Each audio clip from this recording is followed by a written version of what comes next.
Hey guys, so we're back with another homework page at the request of my wonderful kiddos. So we actually already took a look at the example today in class. So we're going to go ahead and head on to problem number 1.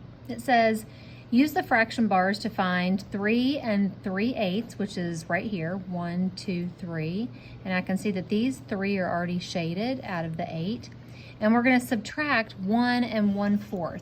So we know in class we're going to go ahead and turn this in to a fraction with a denominator of 8. We're going to do that because this is already in eighths.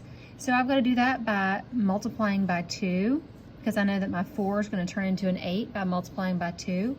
What I do to my denominator, I'm going to do to my numerator. 1 times 2 is 2.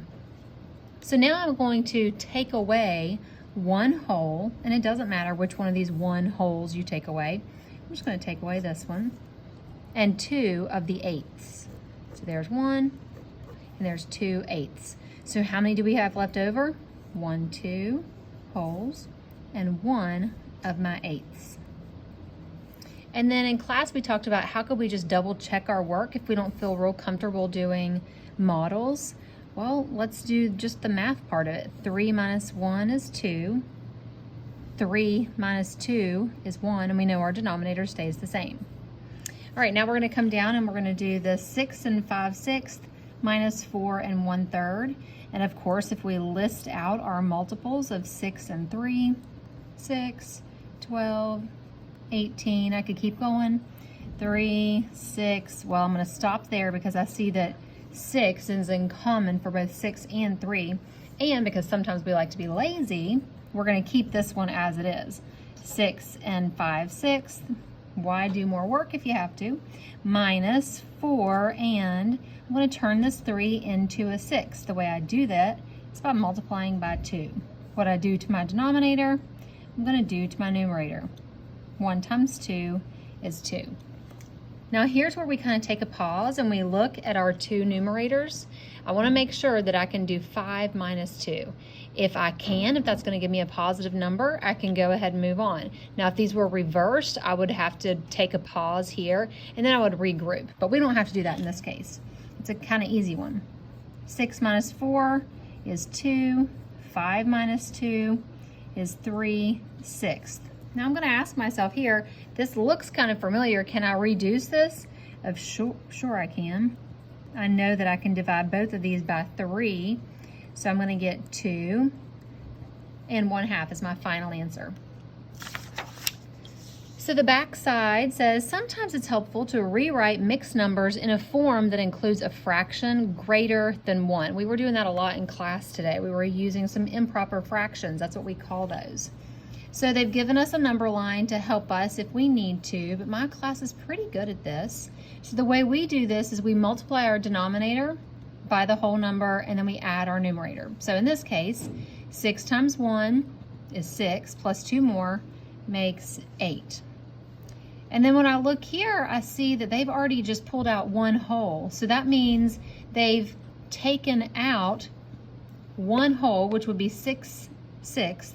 And I'm adding that to my 5/6, so that would give me 11/6. So I still have 1 whole, and then they've taken out 1 whole already because I did have 2.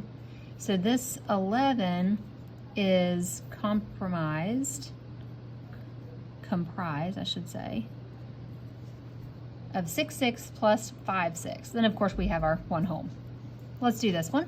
2 2/6 equals 1, and well, I know my denominator is going to be a 6. And if I already took out 1 whole, that's the same thing as, I'm looking at my denominator, 6/6. So I'm going to add 6 plus 2. That gives me 8.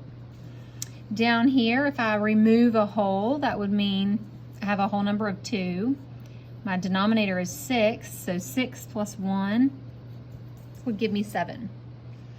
Number 4 says, what is 3 1/3 minus 1 1/2?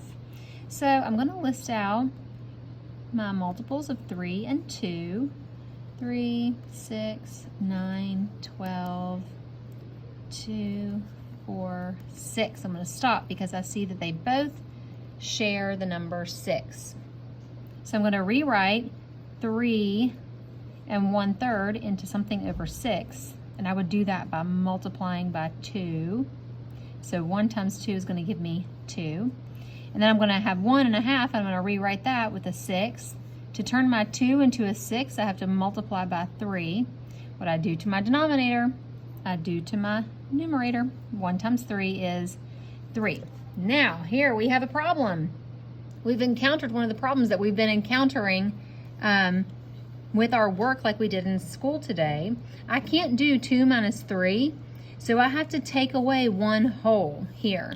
So when I do that, I'm going to cross that out, and it's going to give me a 2. And then I'm removing a whole, which is 6/6. So I'm going to add my 6 here, and that's going to give me an 8. Because what I did was I added 6 plus 2. So I think this looks kind of messy, so my kiddos know I like to rewrite it. 2 8/6 minus 1 3/6. So now I get to subtract. 2 minus 1 equals 1. 8 minus 3 equals 5, and I keep my denominator the same. Our last one says Arturo's backpack weighs 6 3/8 pounds. He removes a book that weighs 3/4 pounds. Then he removes a book that weighs 1/2 pound. How much does Arturo's backpack weigh now? Show your work. So we could do this a couple ways. I could start out with this backpack and then remove this and then remove this. But I'm going to go ahead and just combine these books right now. So I'm going to do that by adding. So 3/4 and 1/2, those have denominators of 4 and 2. So when I list those multiples, I see that they both have a 4 in common. So 3/4 and 1/2, I'm going to add those. 3/4. And remember, this is just one way to do this. If you decide to start here and subtract that and then subtract that, you can do that. So 3/4 plus, I'm turning 1/2 into a denominator of 4. That would be 2/4. So 3/4 plus 2/4 gives me 5/4. So now I'm going to come back over here and I'm going to take 6 3/8. And I'm going to subtract what my books weigh, which is 5/4. But I know that I have to have a denominator of 8.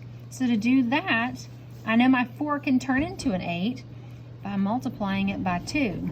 What I do to my denominator, I do to my numerator. So I'm going to kind of mark that out there. 4 times 2 gives me 8. 5 times 2 is going to give me 10. So I'm going to take my 6 3/8 and I'm going to subtract 10/8. But we have a problem again. I can't do 3 minus 10, so I have to borrow a whole. That's going to be a 5. And we're adding our 8, our denominator, to our numerator again because it's like we're taking 1 whole away. 8/8 is 1 whole. So 8 plus 3 is going to be 11 minus 10. So 5 minus no wholes over here is going to be 5. And then 11 minus 10 is 1/8. Always keep that denominator the same, pounds. And like I said before, we could have started here and subtracted our 3/4 and then subtracted our 1/2. You're still going to get the same final answer of 5 1/8 pounds. Hope that helped.